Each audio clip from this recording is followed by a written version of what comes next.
Bismillah, salam tout le monde. Donc, on continue sur la, la comparaison entre les monnaies fiat et le Bitcoin à travers différents critères qui sont très importants pour une monnaie d'un point de vue musulman.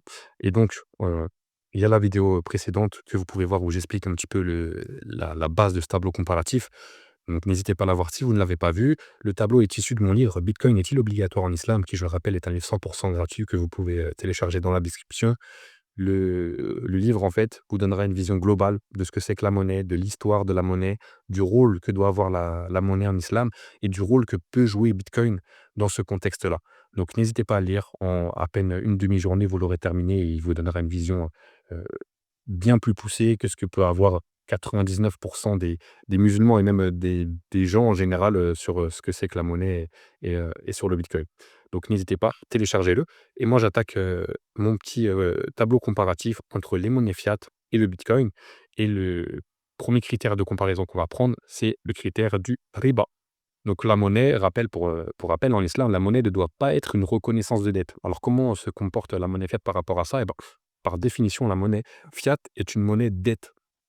Chaque euro que vous tenez dans vos mains est en fait un petit bout, un tout petit morceau de reconnaissance de dette qui a un jour été émis ou bien par une banque commerciale pour une entreprise, pour un particulier qui a demandé un prêt, ou bien par une banque centrale qui a financé le déficit de tel ou tel État. Il n'y a aucun euro que vous avez dans vos mains qui n'est pas une reconnaissance de dette à intérêt. Quand vous échangez des euros, vous échangez en fait des petits bouts de riba. C'est pour ça, je l'ai déjà dit hein, dans d'autres vidéos, mais je le redis parce que c'est frappant, c'est marquant. Le fameux hadith du prophète Mohammed, sallallahu alayhi wa sallam, qui nous a dit viendra une époque. Alors je le rappelle, je ne connais pas sur le bout des doigts, hein, pardonnez-moi, mais il a dit viendra une époque où le riba sera généralisé et même celui qui cherchera à s'en éloigner, à s'en échapper, sera atteint par sa poussière. C'est notre cas, même si vous prenez pas de crédit pour acheter, votre voiture, votre télévision, si vous avez refusé de prendre un crédit pour, vous acheter, la maison de vos rêves, pour vous installer avec votre famille. Malgré tous vos efforts, toutes vos privations, malheureusement, vous êtes, quand même touché par de la poussière de riba lorsque vous percevez votre salaire en euros, lorsque vous faites vos courses en euros, lorsque vous mettez de l'essence dans la voiture en payant en euros, vous touchez du riba même si vous faites tout pour vous en échapper. C'est ça l'injustice de l'époque que nous vivons aujourd'hui. Et donc, à côté de ça, comment se comporte le Bitcoin? Le Bitcoin n'a aucune dette au niveau de son protocole. Le Bitcoin n'est pas créé par la dette. Le Bitcoin est créé par le travail. On l'a vu dans de nombreuses vidéos et même dans la vidéo juste avant. Pour créer du Bitcoin, il faut travailler. Pour créer de la monnaie fiat, il faut s'endetter à intérêt. Voilà pourquoi les deux monnaies ne sont pas sur le même plan et voilà pourquoi, bien évidemment, j'insiste sur le fait que selon moi, Bitcoin est une monnaie bien plus en accord avec les vertus de notre religion. Autre critère qu'on va, prendre, comme, moyen de comparaison, aujourd'hui, le critère suivant dans le tableau, c'est le rarah. Le rarah, l'incertitude. Donc, rappel en islam, il faut éviter l'incertitude contractuelle et l'ambiguïté sur l'objet et les termes d'un échange.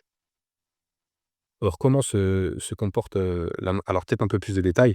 Donc l'incertitude, vous savez, c'est, genre j'en ai déjà parlé un petit peu, c'est le fait d'avoir un contrat commercial où on va dire, par exemple, moi je vais acheter un container, je vais payer 10 000 € pour ce container, mais je ne sais pas ce qu'il y a dedans. Il peut y avoir, des choses de grande valeur, comme il peut y avoir, des choses, nulles et sans intérêt. Ça, c'est pas possible en islam. Vous devez connaître parfaitement les conditions de l'échange dans tous les aspects, du commerce. Pour la monnaie fiat, malheureusement, on n'a aucune certitude sur les quantités, futures de monnaie qu'il y aura et qui influent sur toute l'économie, qui ont des conséquences immenses sur toute notre vie économique. Si demain la Banque centrale européenne décide de retirer du système économique des milliards d'euros, on va rentrer dans un cycle déflationniste au niveau économique et tout va prendre de la valeur. Votre salaire va devoir être renégocié à la baisse parce que votre patron ne pourra plus vous payer. Les biens de consommation vont devenir moins chers. Ça va tout chambouler. À l'inverse, si la Banque centrale européenne décide d'imprimer, d'imprimer, d'imprimer encore et encore des milliards et des milliards d'euros et de les distribuer comme ça dans le système économique, l'inflation va exploser. Et donc vous voyez que vous n'avez aucune certitude en fait, parce que tout dépend de la décision, d'une personne ou d'un groupe de personnes. Vous ne savez pas si, demain, l'équipe qui gouverne la banque centrale sera pas remplacée par une autre qui aura une politique complètement différente de ce qui est fait actuellement. On n'en sait rien en fait. On ne sait pas, ce que va devenir l'euro, quelle décision sera prise, on ne peut être sûr de rien. Tandis qu'avec le bitcoin en opposition, tout est écrit dans le code du bitcoin depuis son, 1er jour, donc depuis janvier 2009. On sait exactement, heu, les règles monétaires qui sont ancrées, qui sont fixées dans le bitcoin. On sait qu'il n'y aura jamais plus de 21 millions de bitcoins. On sait qu'il y a un nouveau bloc, de bitcoin qui est émis toutes les 10 minutes. On sait qu'au début, c'était 50 bitcoins qui étaient émis, rajoutés au système, à chaque bloc. On sait que tous les 4 ans environ, tous les 200, je crois que c'est tous les 200 000 blocs, cette quantité de bitcoin nouvellement, créée est divisée par 2. Donc on sait qu'à peu près en 2149, on aura miné le dernier bitcoin. On le sait déjà. On a déjà une vue d'ensemble jusque sur, plus d'un siècle. Tandis qu'avec, l'euro, comme je dis, il suffit d'une élection, une, nouvelle équipe, qui prend le pouvoir au niveau de la banque centrale, au niveau de la Commission européenne et toutes les règles monétaires peuvent être complètement changées. Donc au niveau de l'incertitude, il n'y a pas match, une fois de plus, victoire du bitcoin. Autre critère très important, la conservation de la valeur. Et oui, du point de vue, religieux, il faut préserver l'épargne et éviter l'érosion de la valeur, selon le principe de préservation des biens «Is el mal». Donc il faut que les choses conservent leur valeur dans le temps pour éviter que les populations ne s'appauvrissent. Je ferai d'autres vidéos à l'avenir pour vous montrer à quel point l'euro vous a appauvri au cours des décennies en perdant de sa valeur. C'est bien pire que ce que vous pensez, c'est bien pire ce que les, autorités nous déclarent avec leur inflation officielle à 2, 3, 4. C'est bien au-delà et ça, je le démontrerai dans d'autres vidéos. Mais, aujourd'hui, la monnaie fiat vous fait perdre structurellement du pouvoir d'achat.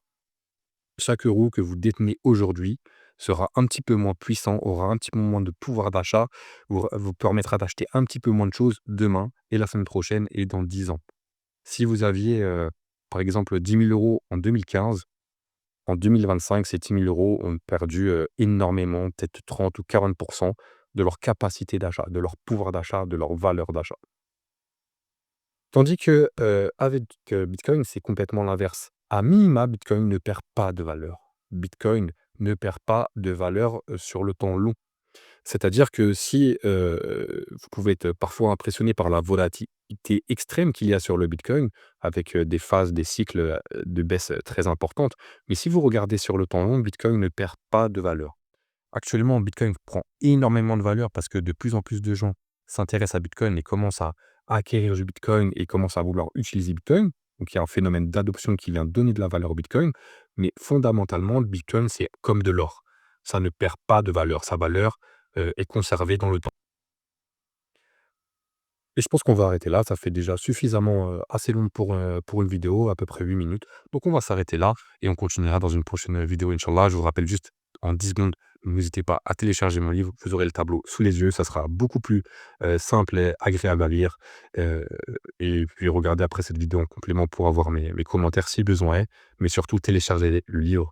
C'est très important et c'est ce qui vous donnera une compréhension, la plus optimale de ce comparatif entre Bitcoin et monnaie fiat. Salam, à bientôt.